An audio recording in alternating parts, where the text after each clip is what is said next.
الحمد للہ الذی ارسل رسولہ بالہدی ودین الحق لیظہرہ علی الدین کلہ والصلاة والسلام علی من نزل فی الخندق لیکسر القدیۃ وبطنہ معصوب بحجر۔ صدق اللہ وصدق رسولہ النبی الکریم۔ رب اشرح لی صدری ویسر لی امری واحلل عقدۃ من لسانی یفقہوا قولی واجعل لی وزیرا من اہلی آمین یا رب العالمین۔ وقت کافی ہو چکا ہے اور اندازہ ہے مجھے کہ لوگ بھی تھک چکے ہوں گے، بیچ میں بریک بھی نہیں تھی۔ میں کوشش کروں گا اپنی بات کو بہت ہی مختصر کروں، اور 2 بجے سے پہلے ہم کوشش کریں گے کہ پروگرام مکمل ہو جائے۔ میرا جو ٹاپک ہے اس پہ کوئی علمی گفتگو نہیں ہوگی، یہ ایک توجہ دلانے والا ٹاپک ہے بس، اور یہ ایسی باتیں ہیں جو ہمیں معلوم ہیں، بس ایک دفعہ دہرائی ہوگی آپ کے سامنے۔ ہو سکتا ہے کچھ باتیں تھوڑی سی تلخ بھی ہو جائیں، تو میں پیشگی ایک ہی دفعہ ساروں کی معذرت کر رہا ہوں۔ میرا جو ٹاپک ہے چوائس آف کیریئر، تو ظاہر ہے جو ہمارا سیمینار کا موضوع ہے قرآن اینڈ یوتھ، یہ اسی سے متعلق ہے۔ یعنی یہ یوتھ ہے اور جس کے لیے سب سے بڑا مسئلہ آج کیریئر ہے، اور یہ اصطلاح کچھ سالوں سے آپ دیکھ رہے ہیں کہ بڑی نمایاں ہو گئی ہے۔ کیریئر، میرا کیریئر، میں کیا کیریئر اپناؤں، کون سا کیریئر بہتر ہے۔ تمہیں اپنے کیریئر کی پرواہ نہیں ہے، اپنے کیریئر کی پرواہ کرو، میں ابھی اپنا کیریئر بنانے میں لگا ہوا ہوں۔ تو کیریئر کی اصطلاح ایک ایسی ہے جو اس وقت بہت زیادہ نوجوانوں کے اندر جو ہے انہیں وہ فکر میں ڈالے ہوئے۔ تو سوال یہ ہے کہ کیا کیریئر کی چوائسز وہی ہیں جو معاشرے میں موجود ہیں، یا ان چوائسز میں کوئی اضافہ بھی ہونا چاہیے؟ بلکہ یہ کہنا چاہیے کہ ان چوائسز میں سب سے اوپر جو چوائس تھی وہ تو مس ہے۔ کیا اس چوائس کو واپس اس لسٹ میں آنا چاہیے کہ نہیں؟ اب دیکھیے، جب ہم کیریئر کہتے ہیں تو کیریئر سے کیا مراد ہے؟ بہترین مستقبل۔ تو سب سے پہلا مسئلہ یہ ہے کہ مستقبل کا تصور کیا ہے؟ مستقبل 40 45 50 سال کی زندگی سے شروع ہو کر 60 65 70 سال کی زندگی میں ختم ہو جاتا ہے۔ کیا کافر اور مومن کا مستقبل ایک ہی ہے؟ وہ شخص جو یہ سمجھتا ہے کہ مر کے مٹی میں کھپ جاؤں گا، وہ سب ختم ہو جائے گا، فنا ہو جائے گا، اس کا مستقبل کا تصور، اور وہ جو یہ سمجھتا ہے کہ میری اصل زندگی تو شروع ہی مرنے کے بعد ہونی ہے، اس کا مستقبل کا تصور اگر ایک ہے تو پھر کہیں پہ بہت بڑی خرابی ہے۔ مغربی تہذیب کا جو غلبہ ہمارے اوپر ہوا، اس کے بہت سے نقصانات ہیں، لیکن ایک نقصان اس کا یہ بھی ہے کہ پورے تصورات ہی بدل کے رکھ دیے۔ اصطلاحات کے معنی وہ بن چکے ہیں جو مغرب دیتا ہے، اور اب تو ہم اس سے آگے بڑھ کے مغربی اصطلاحات کو اسلامائز کرنے کی طرف بھی چلے گئے۔ تو کیا مستقبل مومن کا بس یہی آخری زندگی کے 20-25 سال ہیں، یا مرنے کے بعد جو وقت شروع ہوگا وہ اصل مستقبل ہے؟ اسکولوں میں ایک بڑا معروف جو ہے وہ ایک سوال ہوتا تھا، بڑے ہو کر کیا بنو گے؟ اور اس کے 3 آپشن ہوتے تھے، ڈاکٹر، انجینئر اور پائلٹ۔ سوال یہ ہے کہ ایک مومن قوم کے اندر یہ 3 آپشن کیوں ہیں؟ صرف داعیے قرآن کیوں نہیں ہے؟ حامل قرآن کیوں نہیں ہے؟ اور یہ حامل قرآن کی اصطلاح آپ نے شروع میں نشید بھی سنی ہوگی۔ ہمارے اسلاف میں حامل قرآن کی اصطلاح بہت معروف اصطلاح تھی۔ اسلاف کے بہت سے اقوال اس کے اندر حامل قرآن کا ذکر آتا ہے کہ حامل قرآن کو یہ کرنا چاہیے، حامل قرآن کو یہ نہیں کرنا چاہیے۔ آج یہ اصطلاح جیسے لگتا ہے کہ نہ صرف عوام الناس میں بلکہ دینی حلقے میں بھی بالکل مفقود ہو گئی۔ تو یہ پورا کیریئر ہے، حامل قرآن بننا، قرآن کا داعی بننا، یہ پورا کیریئر ہے۔ یہ بات یہاں تک محدود نہیں ہے کہ بس ڈاکٹر انجینئر بننا ہے۔ تو یہ جو چوائس آف کیریئر ہے، اس میں جو سب سے اعلیٰ کیریئر ہے وہ حامل قرآن بننے کا کیریئر ہے۔ سب سے اعلیٰ کیریئر ڈاکٹر انجینئر بننا نہیں ہے، وہ بھی زندگی کے شعبے ہیں، ان کی بھی اپنی جگہ ضرورت اہمیت ہے۔ میں مزید نہیں بیان کروں گا، پہلے ہی ضرورت سے زیادہ بیان ہو چکی ہوئی ہیں، لیکن یہ جاننا چاہیے کہ جہاں آپ کی دنیا کی زندگی کے گزر بسر کے لیے آپ کو ایک کیریئر بنانا ہے، وہیں آپ کی ہمیشہ کی زندگی جو ہے، جو مرنے کے بعد شروع ہوگی، کیا اس کیریئر کی بھی کوئی پرواہ ہے؟ کیا اس کے لیے بھی ہم نے کچھ وقت وقف کیا ہے؟ ایک بڑا عجیب سا تجربہ ہوتا ہے، اکثر و بیشتر لوگ رابطہ کرتے ہیں اور کہ جی کوئی کورس ہو رہا ہے، لیکن ساتھ میں ایک شرط ہوتی ہے، میرے بچے کی چھٹیاں فلاں تاریخ سے شروع ہو رہی ہیں اور فلاں تاریخ کو ختم ہو رہی ہیں، آپ کچھ ایسا کیجئے کہ اس کے اندر رکھ دیجئے۔ یعنی ہم نے دنیا کے کیریئر کو اتنا ضروری سمجھ لیا ہے کہ اگر ہم نے دین کو کہیں گنجائش دینی بھی ہے تو تب ہی گنجائش دینی ہے جب دنیا تھوڑا سا آپ کو موقع دے دے، بیچ میں ایک سلاٹ مل جائے تو اس میں دین گھسا دو، اور جس دن سے سکول شروع ہوگا، جس دن سے کالج شروع ہوگا، جس دن سے یونیورسٹی شروع ہوگی، مجال ہے کہ میں قرآن پڑھنے کی طرف جاؤں گا۔ یہ اپنی ذات میں ایک افسوسناک معاملہ ہے کہ ہم نے دین کو اس جگہ پہ رکھ دیا ہے کہ یہ ہمارے نزدیک کوئی کیریئر ہے ہی نہیں۔ اب ہم تھوڑا سا یہ دیکھتے ہیں کہ دور نبوی میں نبی اکرم صلی اللہ علیہ وسلم اور ان کے صحابہ نے جو بھی انقلاب برپا کیا، جو تبدیلی برپا کی، وہ کیسے ہوئی؟ ہم سب لوگ جو یہاں موجود ہیں، ہم سب کا ایک شکوہ ہے جو ہماری زبانوں سے کبھی نہ کبھی نکلا ہے، کوئی کچھ کرتا کیوں نہیں؟ فلسطین کے حالات دیکھیں، کشمیر کے حالات دیکھیں، برما کے حالات دیکھیں، عراق کے حالات دیکھیں، افغانستان کے حالات دیکھیں، کوئی کچھ کرتا کیوں نہیں؟ ہمیں کچھ کرنا چاہیے۔ میں بتا دیتا ہوں کیا کرنا چاہیے۔ ہمیں قرآن مجید کو اپنا کیریئر بنانا ہوگا۔ سادے لفظوں میں اگر بات کی جائے کہ آج اس امت کا یہ جو حال ہے، پچھلے 50 سال سے لاکھوں نہیں کہنا چاہیے، کروڑوں مسلمانوں کو شہید کیا گیا دنیا میں، لاکھوں عورتیں اس لیے بیوہ ہوئی ہیں کہ ان کے شوہروں کو اسلام کا نام لینے پر شہید کیا گیا، لاکھوں بچے اس لیے یتیم ہوئے کہ ان کے والد کو، ان کے باپ کو اسلام کا نام لینے پر شہید کیا گیا۔ امت کی اس کمزوری کا ذمہ دار کون ہے؟ ہم یہ نہیں کہہ سکتے کہ ایک طبقہ ہے یا کوئی ایک شخص ہے یا کوئی ایک ملک ہے، لیکن جو ٹاپک کم از کم ہمارے سیمینار سے ریلیونٹ ہے میں اس پہ گفتگو کروں گا۔ اس کی ایک بہت بڑی وجہ اور اس کی ذمہ داری وہ نوجوان ہیں جو امت کی ذمہ داری ادا کرنے کے بجائے کل اپنی توانائیاں اور صلاحیتیں دنیا کھپانے میں لگا رہے، محض زندگی کے آخری 15-20 سال ایک گاڑی کے ساتھ گزارنے کے لیے، محض اپنی زندگی کے آخری 15-20 سال 5 مرلے کا ایک پلاٹ، اس جنت کو چھوڑ رہے ہیں جس کی وسعت زمین و آسمان کے برابر ہے، اور اپنی زندگی قربان کر رہے ہیں کس کے لیے؟ 5 مرلے کا پلاٹ۔ بہت کسی نے ہمت کر لی تو کارنر والا لے لے گا۔ کیا مومن کا اتنا ہی ویژن تھا؟ کیا اللہ سبحانہ تعالیٰ کی وہ جنت جو زمین و آسمان سے زیادہ وسیع ہے وہ تھوڑی پڑ گئی تھی کہ ہم 5 مرلے کے پلاٹ کے لیے اپنی زندگی قربان کریں؟ ہم اپنی زندگی کس کام کے لیے قربان کر رہے ہیں کہ جس غلامی میں زندگی گزاروں، میں یقین کر لوں کہ میرے بچے بھی اسی غلامی میں زندگی گزاریں گے۔ یعنی میں اپنی زندگی کے 30-40 سال صبح سے لے کے رات تک کماؤں گا، پیسہ اکٹھا کروں گا اور اس پیسے کو خرچ کروں گا اپنی اولاد پہ، اور کس کے لیے؟ تاکہ میک شور کر سکوں کہ وہ بھی اگلے 30-40 سال ایسے ہی گزاریں۔ کس کے ساتھ بھلا کر رہے ہیں ہم؟ اپنے ساتھ یا اپنے بچوں کے ساتھ؟ وہ بچہ جو بیچارہ ابھی 2.5 سال کا ہے اور ہم اس کو صبح صبح اٹھاتے ہیں اور اسکول بھیجتے ہیں، کس کے لیے؟ بہترین مستقبل کے لیے۔ اس بیچارے کو آج تو جینے دیں، مستقبل تو بہت دور کی بات ہے۔ اس قدر یہ دنیا کا غلبہ ہم پر ہے کہ ہم سمجھتے ہیں کہ جب تک ہم دنیا میں اپنا ایک سیکنڈ کھپائیں گے نہیں، تب تک اس دنیا میں ہم کامیاب نہیں ہو سکتے۔ اور مزے کی بات یہ کہ اس دنیا میں کامیاب نہیں ہونا تھا، کامیاب ہونا تھا آخرت میں۔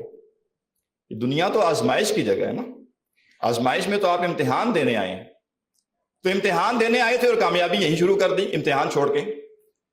لہٰذا آج امت کا جو حال ہے، کسی کو برا لگے وہ برا منائے بے شک، لیکن میں صاف کہوں گا کہ آج فلسطین میں جو کچھ ہو رہا ہے، وہ امت کے ان نوجوانوں کی وجہ سے ہو رہا ہے جن کی صبح سے لے کے رات تک صرف اس کام کے لیے کھپ رہی ہے کہ میں اپنے اس دنیا کے مستقبل کو بہتر کیسے بنا لوں۔ کون ہے؟ کوئی آسمان سے اترے گا اور انسانوں کے مقابلے میں صرف وہی کام کرے گا؟ ایلینز کے انتظار میں بیٹھے ہیں ہم کسی؟ کون ہے وہ نوجوان جنہوں نے مجاہد بننا تھا، وہ نوجوان جنہوں نے دنیا تک قرآن کی دعوت پہنچانی تھی، وہ نوجوان جنہوں نے اس امت کی ذمہ داری سنبھالنی تھی، اگر وہ سب کے سب اس فکر میں مبتلا ہیں کہ 4 پیسے زیادہ کیسے کما لیں، وہ کسی ایسی جاب کی تلاش میں ہیں جہاں تنخواہ پہلی جاب سے بہتر ہو۔ سادہ سا سوال ہے، کون؟ نام لے لیجئے۔ کسی ملک کے نوجوانوں کی صرف یہ ذمہ داری ہے؟ کسی خاص رنگ اور نسل کے نوجوانوں کی صرف یہ ذمہ داری؟ کس کی ذمہ داری ہے کہ وہ اپنی زندگیاں دین کے لیے وقف کریں؟ سادہ سا سوال کر لیتے ہیں، کیا ایک ملک میں، ہمارا ملک ہے، 8-10 لاکھ کی فوج جو اپنے آپ کو ڈیڈیکیٹ کرتے ہیں صبح سے لے کے رات تک تاکہ اس ملک کی حفاظت ہو سکے، انہیں جب حکم دیا جاتا ہے بوریا بستر باندھو، فلاں علاقے میں چلے جاؤ، فلاں بارڈر پہ چلے جاؤ، اگر وہ بھی کہیں کہ نہیں یہ کام ہم کریں گے پارٹ ٹائم، کبھی آپ ہمیں ہفتے میں ایک دفعہ بلا لیا کریں اور ہم آگے ملک کا دفاع کر لیں گے، ہو جائے گا دفاع ملک کا؟ نہیں ہوگا۔ اسی طرح میڈیکل کا شعبہ ہے، ڈاکٹرز ہیں، وہ کہیں ہمارے اور بہت سارے کام ہوتے ہیں، آپ ہمیں ہفتے میں 2-4 گھنٹے بلا لیا کریں اور ہم آگے مریضوں کا علاج کر دیں گے، ہو جائے گا علاج؟ نہیں ہوگا۔ نظام تعلیم قائم ہے، اسکول ہیں، کالج، یونیورسٹیز ہیں، وہاں پہ جو ٹیچرز پڑھا رہے ہیں وہ کہیں دیکھیں ہمارے اور بڑے ضروری کام ہوتے ہیں، کبھی ہمارا دل کیا تو ہم آ جایا کریں گے، ایک کلاس پڑھا دیا کریں گے، اور وہ بھی اگر کوئی اور کام آ گیا تو میسج کر دیں گے آخری منٹ پہ ہم نہیں آ سکتے۔ چلے گا یہ سارا تعلیمی نظام؟ نہیں چلے گا۔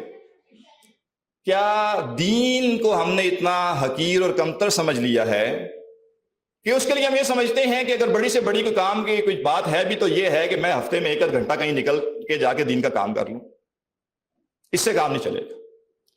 اگر آپ کو زندگی کے ہر شعبے کے لیے ڈیڈیکیٹڈ لاکھوں لوگوں کی ضرورت ہے، اس قرآن کی تعلیم، اس قرآن کے نظریے کو امت میں جاگوزی کرنے کے لیے بھی ہمیں ایک بڑے پیمانے پہ ایسے نوجوانوں کی ضرورت ہے جو اپنا مستقبل اس قرآن کو بنائیں، تب جا کے وہ حالات پیدا ہوں گے جن حالات میں اس امت کے لیے اس کی جو بے بسی کی حالت ہے اس سے یہ باہر نکل سکے۔ اللہ سبحانہ تعالیٰ نے یہ دین انسانوں کو دیا اور اس دین کو انسانوں کے ساتھ جوڑ اس طرح سے دیا کہ اس دنیا کے معاملات جو ہیں وہ انسانوں کے ساتھ ہیں۔ اگر ہم چاہتے ہیں یہ دین غالب ہو، اگر ہم چاہتے ہیں یہ امت مضبوط ہو، اگر ہم چاہتے ہیں ظلم کا خاتمہ ہو دنیا میں، تو کیسے ہوگا؟ دین کو چھوڑ کر؟ نہیں، اس دین کے لیے بھی لاکھوں لوگوں کو قربانی دینی پڑے گی۔ جس نقطے کی طرف میں اشارہ کرنا چاہ رہا ہوں وہ کہ ہمارے یہاں ایک کلچر بن چکا ہے اور یہ کلچر بہت عام ہے۔ یہاں پہ ذکر ہوا ہمارے، آپ کہہ لیجیے ہم سب کے بڑے اور ہمارے استاذ ڈاکٹر اسرار احمد رحمہ اللہ، وہ ساری زندگی کیا بات کہتے رہے؟ چھوڑو اپنے مستقبل، نکلو اس سے اور ایک قلیل دنیا پہ قناعت کرو اور اپنی زندگی اس دین کے لیے وقف کرو۔ آج تو یہ بات ہی بہت پیچھے چلی گئی ہے۔ آج ہم اس حالت میں ہیں کہ ہماری سب سے بڑی ڈیمانڈ یہ ہوتی ہے کہ بھئی ہفتے میں 1 دفعہ تو آ جایا کرو، اپنا دیدار کرا دیا کرو۔ اس سے تو پھر کام نہیں بننا۔ لاکھوں ایسے لوگوں کی ضرورت ہے جو صبح اٹھیں، آنکھ کھلے ان کی، اور رات ان کی آنکھ بند ہونے تک ان کا سب سے بڑا غم یہی ہونا چاہیے کہ اس قرآن کی دعوت کو اپنے گھر، اپنے محلے، اپنے معاشرے، اپنے ملک اور پوری دنیا تک کیسے پہنچایا جائے گا۔ جو ایک شعبے کو لیں اور اس شعبے کو لے کے اپنے آپ کو اس شعبے کے لیے وقف کریں، اس میں اسپیشلائز کریں۔ جب تک ہم ایک بڑی تعداد میں ایسے نوجوان تیار نہیں کرتے جو اپنی زندگیاں اس دین کے لیے کھپائیں گے، تب تک اگر ہم یہ توقع لگائے بیٹھے ہیں کہ چمتکار ہو جائے گا، ایسا کچھ نہیں ہونے والا۔ اور ہر وہ شخص جس کو اللہ نے صلاحیتیں دی ہیں اور اپنے آپ کو فن خاں سمجھتا ہے، کبھی تنہائی میں بیٹھ کر، ہمارے اسلاف میں سے ایسے بھی کچھ گزرے ہیں کہ جنہوں نے اپنے گھر میں گڑھا کھودا ہوا تھا قبر کی طرح کا، اور رات کی تاریکی میں اس گڑھے میں لیٹ کر اپنے آپ سے وہ سوال کرتے تھے جو کہ قبر میں پوچھے جائیں گے، اور یہ کہتے تھے کہ اگر میں آج اپنے آپ کو جواب نہ دے سکا تو کل میں فرشتوں کو کیا جواب دوں گا۔ تو میں یہ تو نہیں آپ سے کہتا کہ آپ ایک گڑھا کھودیں اس میں، لیکن کبھی تنہائی میں اپنے آپ سے ایک سوال کرنا ہے کہ اس وقت دنیا میں جو ظلم عام ہے، جو معصیت عام ہے، جو گمراہی عام ہے، یہ گمراہی کن لوگوں کے صحیح کام نہ کرنے کی وجہ سے عام ہے؟ اس گمراہی کو چھوٹ کس نے دی؟ اس ظلم کو چھوٹ کس نے دی؟ اس ظلم کا رستہ روکنا کس نے تھا؟ اور کیا مجھے اللہ سبحانہ وتعالیٰ کی طرف سے کوئی استثناء ملا ہوا ہے، کوئی ایکسیپشن ملی ہوئی ہے، کوئی ایمنسٹی ملی ہوئی ہے؟ ہم ہمیشہ دوسروں سے کیوں پوچھتے ہیں کہ دین کا کچھ ہو کیوں نہیں رہا؟ اپنے آپ سے کیوں نہیں پوچھتے؟ ابھی اپنے آپ سے سوال کیجیے، اور اگر دل تھوڑا سا گھبرائے تو یہ برل ایمان کی علامت ہے، اور اس کو جو ہے وہ تھپکی دے کے سلائیں نہ، بلکہ اس گھبراہٹ کا علاج کریں، اور وہ علاج ایسے ہی ہے کہ ہم اپنی زندگی کیسے اس کام کے لیے لگائیں گے۔ اچھا، بڑے سے بڑی بات کیا ہے؟ زندگی اس کام کے لیے لگائیں گے تو کیا ہو جائے گا؟ میں اکثر لوگوں سے یہ سوال پوچھتا ہوں، مجھے اس شخص کا نام بتائیے جس نے اپنی زندگی دین کے لیے وقف کی اور وہ بھوکا مر گیا۔ ایک نام چاہیے صرف مجھے۔ انعام بھی رکھ لیتے ہیں سوال پہ، لیکن اس سوال کا جواب کسی کے پاس نہیں۔ تو کیا ہو جائے گا؟ گاڑی نہیں آ سکے گی بڑی سی، پھر کیا ہوا؟ بڑا سا گھر نہیں آ سکے گا؟ کیا یہ سب نعمتیں دنیا کی جو ہیں یہ جنت سے بڑی ہیں؟ کوئی کمپیریزن ہے اس کے ساتھ؟ کوئی کمپیریزن نہیں۔ اب ذرا ہم دیکھنا چاہتے ہیں، بہت مختصر سا میں اس پہ بات کروں گا، کہ دور نبوی میں جیسے میں نے عرض کیا کہ جو انقلاب آیا وہ کیسے آیا۔ ہمیں دور نبوی سے بہت سی ہم رہنمائی لیتے ہیں، بہت سے پہلو ہم اس کو سمجھنے کی کوشش کرتے ہیں، لیکن ایک پہلو یہ بھی ہے، اس کو بھی دیکھیں۔ آپ ایک لمحے سوچئے کہ حضرت ابوبکر اگر یہ کہتے ہیں کہ اچھی بات ہے، اسلام بہت برحق بڑا دین ہے، لیکن میں اصل میں ذرا اور بھی کاروباری مصروفیات بھی ہوتی ہیں، ایسا بھی ہوتا ہے ویسا بھی ہوتا ہے، تو مجھے آپ ہفتے میں نہ ایک دفعہ بلا لیا کریں، کوئی کام ہوگا تو۔ حضرت عمر کہتے ہیں کہ مجھے تو دیکھیں نا، یہ مکہ والے اپنا سفیر بنا کے پیش کیا ہوا انہوں نے، اور میرے پاس بڑی صلاحیتیں ہیں، تو اگر میں ذرا مکہ والوں کی سفارت ہی کرتا رہوں اور مجھے کبھی کبھی بلا لیا جائے۔ حضرت عثمان اگر یہ کہتے ہیں کہ دیکھیں نا، میں بلینئر ہوں، اور اگر میں اپنا وقت کاروبار کے لیے وقف کروں گا تو میں بلینئر سے بھی اوپر چلا جاؤں گا، اور وہ پیسہ میں دین کے لیے وقف کر دوں گا۔ اگر علی یہ کہتے کہ میری شجاعت اور میری بہادری اور میرا علم جو ہے، اس سے میں اپنی ذرا تھوڑی دنیا بہتر کر لوں، حالات بہت جو ہیں وہ نازک ہیں اور میں کبھی کبھی آ جایا کروں، کیا ہوتا؟ آج میں اور آپ مسلمان ہوتے؟ آج ہم کلمہ کو ہوتے نہ ہوتے؟ اگر حضرت ابو ہریرہ بھی کہتے ہیں کہ بھوک بہت ستاتی ہے، کیا کریں؟ یہ اصحاب صفہ میں شامل ہونا بہت مشکل کام ہے۔ میں بھی اس طرح کرتا ہوں، کوئی کام شم کرتا ہوں اور پھر کبھی کبھی آ جایا کروں گا، تو آج یہ دین ہم تک نہ پہنچتا۔ صحابہ نے ہم اپنا مزاج کیا بنایا تھا؟ صحابہ کے لیے دنیا کا کیریئر کیوں عزیز نہیں تھا اور آخرت کا کیریئر کیوں عزیز تھا؟ چند مثالیں میں، محمد قطب صاحب کی کتاب ہے دعوت کا منہج کیا ہو، بڑے خوبصورت پیرائے میں انہوں نے بیان کیے، میں بس وہ پڑھ کے آپ کے سامنے سنا دیتا ہوں۔ اب وہ صحابہ کی کیفیات بیان کر رہے ہیں کہ صحابہ کا کیریئر کا تصور کیا تھا، اور اس کیریئر کے لیے انہوں نے کیا قربانیاں دی تھی۔ اب ایک واقعہ بیان کر رہے ہیں، وہ کہتے ہیں یہ ایک عورت ہے، اس پر غشی کا دورہ پڑتا ہے، جس کے دوران یہ برہنہ ہو جاتی ہے، رسول اللہ صلی اللہ علیہ وسلم کے پاس آ کر شکایت کرتی ہے اور دعا کی درخواست کہ غشی سے شفا پائے۔ رسول اللہ صلی اللہ علیہ وسلم فرماتے ہیں تم چاہو تو میں تمہارے لیے دعا کر دیتا ہوں، اور چاہو تو صبر کرو اور جنت پاؤ۔ دو آپشن، دنیا میں بیماری کا علاج چاہیے، دعا ہوگی اللہ تعالیٰ شفا دے دے گا، اور اگر صبر کرو تو جنت۔ اور یہ عورت دیہاتی عورت ہے، بہت پڑھی لکھی نہیں ہے، جہاں کہتے ہیں انٹلیکچوئل نہیں ہے، دیہاتی عورت، سادہ عورت، نام تک کسی کو نہیں معلوم آج تک۔ وہ عرض کرتی ہے یا رسول اللہ میں صبر ہی کروں گی، بس دعا کر دیجئے کہ میں برہنہ نہ ہوں۔ آپ سے مسئلے دعا کرتے ہیں، اور اس کے بعد جو ہے وہ جب اس کو غشی کا دورہ پڑتا ہے تو اس کا لباس نہیں کھلتا۔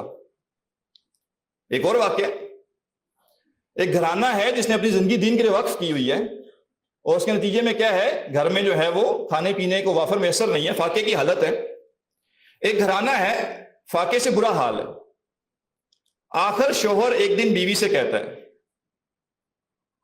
رسول اللہ صلی اللہ علیہ وسلم کے پاس سے ضرورت مند خالی نہیں آتے. کیا ہم بھی رسول اللہ صلی اللہ علیہ وسلم کو اپنا ماجرا نہ سنائیں؟ خواتین غور سے سنیں. آپ صلی اللہ علیہ وسلم کے پاس کچھ تو ہوگا, ہم کو بھی مرحمت فرمائیں گے. عورت بولتی ہے, تم چاہتے ہو خدا کا شکوہ رسول کے ہاں جا کر کرو. تب بیوی بھی صبر کیے رہتی ہے اور شوہر بھی. کیا ہو گیا؟ گزر گئی دنیا, کوئی مسئلہ نہیں ہوا. لیکن آج 14 صدیوں بعد یہاں پہ ہم ان کا نام لے رہے ہیں. کیوں؟ کیونکہ انہوں نے اپنا کیریئر گھر, گاڑی اور بنگلے کو نہیں بنایا تھا. انہوں نے اپنی عارضی سی دنیا قربان کر کے اپنا اصل کیریئر آخرت کو بنایا تھا. آخرت ان کے ہاتھ میں آ گئی اور دنیا بھی ہاتھ سے نہیں گئی. دنیا میں جو رزق ملنا ہے وہ تو مل کے رہے گا, جو مرضی کر لے, جتنا مرضی بھاگ دوڑ کرنی ہے کر لے. لہٰذا اللہ تعالیٰ ہمیں یہ ایمان عطا کرے کہ ہم یہ سمجھیں کہ جو بہترین کیریئر دنیا میں ہو سکتا ہے وہ داعی قرآن کا کیریئر ہے, وہ حامل قرآن کا کیریئر ہے. ہم سب حدیث سنتے ہیں, ہزاروں دفعہ سنی ہوگی, خیرکم من تعلم القرآن وعلمہ. تم میں سے دی بیسٹ ہے وہ جو قرآن سیکھے اور دوسروں کو سکھائے. مسئلہ کیا ہے؟ مسئلہ یہ ہے ایمان کا مسئلہ. ایک لمحے سوچئے کہ یہ حدیث کس نے کہی. وہ ہستی جو اللہ کی طرف سے رسول بن کے آئی, جن کے کہے ہوئے میں نہ کوئی غلو ہے نہ کوئی لفاظی ہے, وہ ایگزیکٹ حقیقت پر مبنی ہے, اور ان سے زیادہ قابل اعتماد کوئی نہیں ہو سکتا. اگر وہ یہ کہہ رہے ہیں کہ بہترین کیریئر یہ ہے کہ تم قرآن سیکھو اور دوسروں کو سکھاؤ, یہ حدیث سننے کے بعد کیوں ہمارے کیریئرز کی لسٹ میں قرآن نہیں آتا؟ اس حدیث پر اللہ تعالیٰ ہمیں عمل عطا کرے اور ہم اپنی زندگیاں دین کے لیے وقف کرنے کے لیے تیار. جو نوجوان سن رہے ہیں ان سے گزارش یہی ہے, نہ گھبرائیں, کچھ نہیں ہوتا. آپ سے پہلے جن لوگوں نے اپنی زندگیاں قربان کی ہیں کچھ نہیں ہوا. ڈراتی بہت ہے دنیا, دم نہیں ہے اس میں, کر کچھ نہیں سکتی, بگاڑ کچھ نہیں سکتی آپ کا. جو بڑی عمر کے لوگ یہاں موجود ہیں ان کے لیے گزارش یہ ہے کہ اپنے بچوں کو ذرا کم ان پہ پریشر ڈالیں کہ کیا کما کے لا رہے ہو. ذرا اس بات پہ بھی توجہ دلائیں ان کی کہ امت کے لیے کیا کر کے جاؤ گے, اور ذرا ان کو بتائیں کہ تم ایک عظیم باپ کے بیٹے ہو, تم ایک عظیم ماں کی بیٹی ہو, تم اتنے چھوٹے نہیں ہو کہ 2-4 لوگوں کے لیے زندگی گزار دو. اللہ نے تمہیں بہت صلاحیتیں دی ہیں, کوئی 100 کے لیے, کوئی 500 کے لیے, کوئی 1000 کے لیے کچھ کر جاؤ. وہ انسان اپنے آپ کو کیا عظیم انسان سمجھتا ہے جو 4-5-6 لوگوں کے لیے ساری زندگی گزار کے چلا جاتا ہے. اس میں کیا عظمت ہے؟ اگر یہی عظمت تھی تو بھی جانور ہم سے عظیم ہے. سینکڑوں کے حساب سے بچے ہوتے ہیں ان کے پال کے جاتے ہیں دنیا میں. اس سے تھوڑا سا تو اوپر اٹھنا چاہیے. محلے کے لیے کچھ کر کے چلے جائیں, اپنے شہر کے لیے کچھ کر کے چلے جائیں. اور جن کے بچے ابھی چھوٹے ہیں ان کے لیے گزارش یہی ہے کہ ان کو اپنے لیے صدقہ جاریہ بنائیں. ان کو اس بات کی ذرا ٹینشن کم دیں کہ کل کو کھاؤ گے کہاں سے. ان کو اس بات کی ذرا ٹینشن زیادہ دیں کہ اس امت کی ذمہ داری کیسے ادا کرو گے, اور اس کے لیے تمہارا پلان آف ایکشن کیا ہوگا, اس کے لیے تمہیں کیا صلاحیتیں چاہیے.